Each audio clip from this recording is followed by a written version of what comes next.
Hello, welcome to my channel. Today we're going to make some wood rings from some limbs we found in the yard. And then in the second part, we're going to make a wreath and a snowman from those same wood rings. First, you're going to find a limb. A hurricane that came through, so this one was one that had came out of the tree.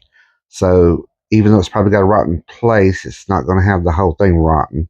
You don't want something that's been laying there 6 months. Then we're going to take the miter saw and we're going to cut it down. You're never going to get it the size of the kind you find in the grocery stores or the craft stores because this is homemade after all. So it's going to be slightly bigger.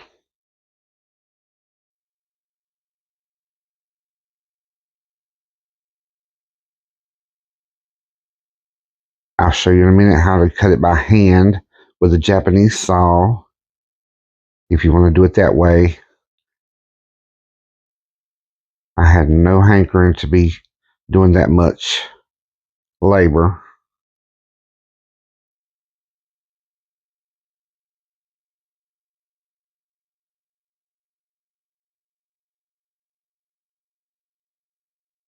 You can cut them thinner if you can figure out how. You go ahead. I'm not doing all that.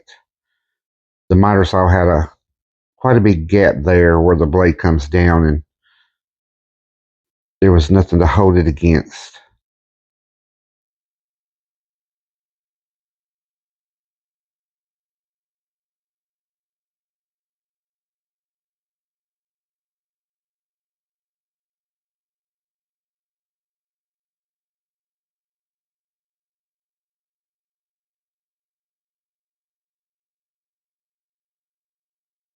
Yeah, that would take a long time.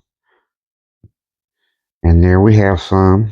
They're all different sizes from, I would say, half inch up to 2 or 3 inches. You need to take denatured alcohol and put them in a bucket that will safely hold it. And then you're going to fill it up with as many as you can get, but you want them submerged in the denatured alcohol. And what we're going to do with this is it's going to push out the water that's in the wood rings. And then we're going to lay them out on a pan and let them dry for 24 hours. And I think I left some of mine for 2 days. And I flipped them about halfway through. And what it does is the denatured alcohol pushes out the water, and then you're going to let the denatured alcohol evaporate. And when you're done, you'll be able to feel a significant difference in the weight of the wood.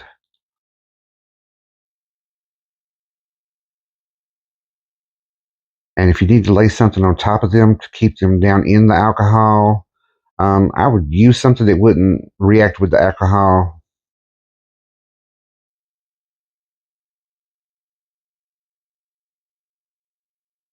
I didn't have anything close by and I wasn't looking for something, so some of them were kind of floating. I covered them with some parchment paper because I didn't think that would react with the alcohol. I was afraid tinfoil would. And then I'm going to slap a rubber band around it to hold it, and I'm going to set it out in the outbuilding so it don't explode or anything on the carport. So,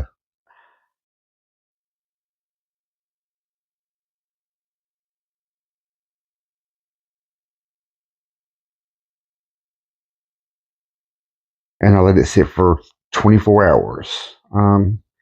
I do 3 buckets of them, and one of them I let it sit for 2 days because I didn't have enough time when I got back home. It was dark that night, and I just didn't feel like going out there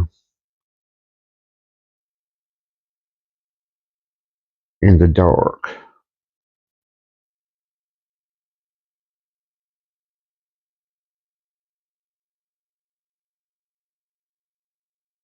And then here we are the next day or 2 days later. I'm not sure which one.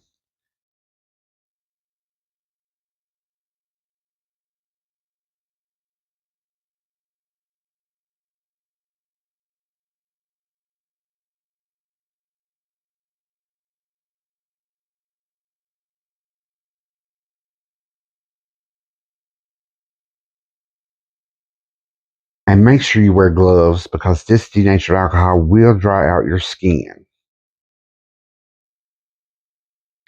I will point out that if you have poison oak on your hand, you can give it a little wash with denatured alcohol and it'll dry it right up for you.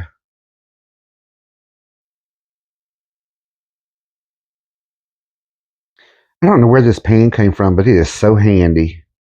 It's not flat on the bottom. It's kind of textured and has little bumps or something.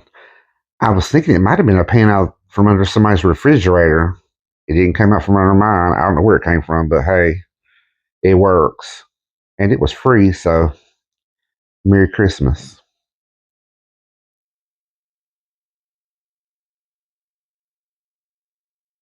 And you can let this dry just out in the open. Just if it's going to rain, don't leave it sitting out, where it's going to get wet. I did leave it sitting on the carport.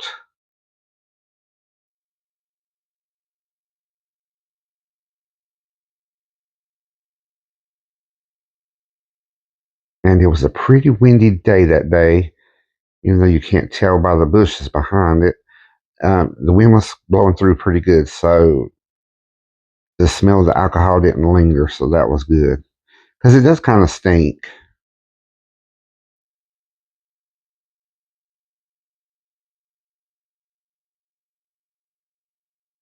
And you just saw a puff of my breath because it's cold out there.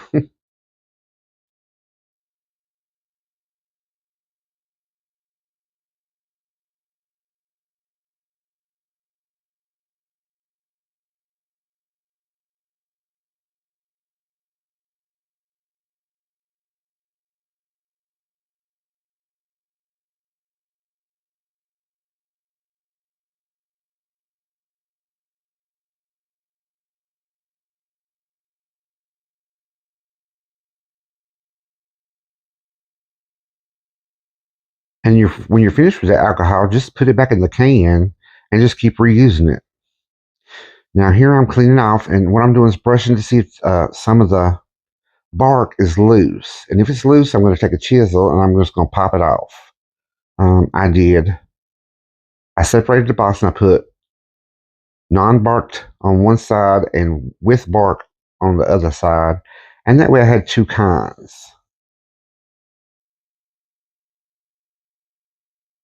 There you go, barked on the bottom and non-barked on the top. And then we're going to stain it. Well, no, we're going to drill the holes. I didn't drill holes for this one. I'm actually just showing you you can drill holes to put wire through for floral wire to put it on a frame. I'm going to do a couple of them, and that's going to be it. I'm not going to do any more because I'm going to hot glue this one. When we get to the wreath, I'll explain that you can put it on several different backgrounds.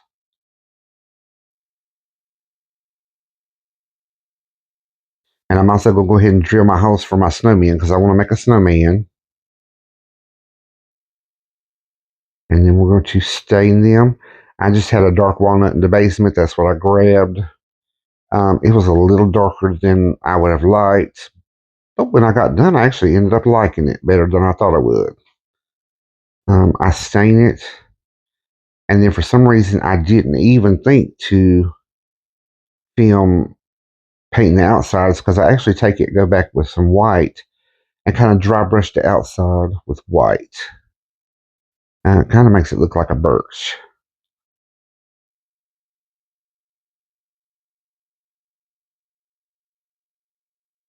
I was trying to decide if I wanted to wipe the excess off or just let it soak in, and I just let it soak in. You can also sand it. I did not sand it. I just left it rough because I wanted it to look rustic and rough. I didn't want it to look store-bought or, you know, like it came off an assembly line. And they definitely do not look like they come off an assembly line of any kind.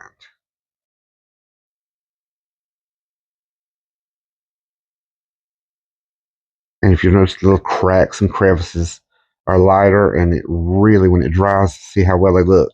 I've already put the white on the outside. Alright, so in our next video, and I've done my snowman colors, in our next video we're going to make one wreath and one snowman.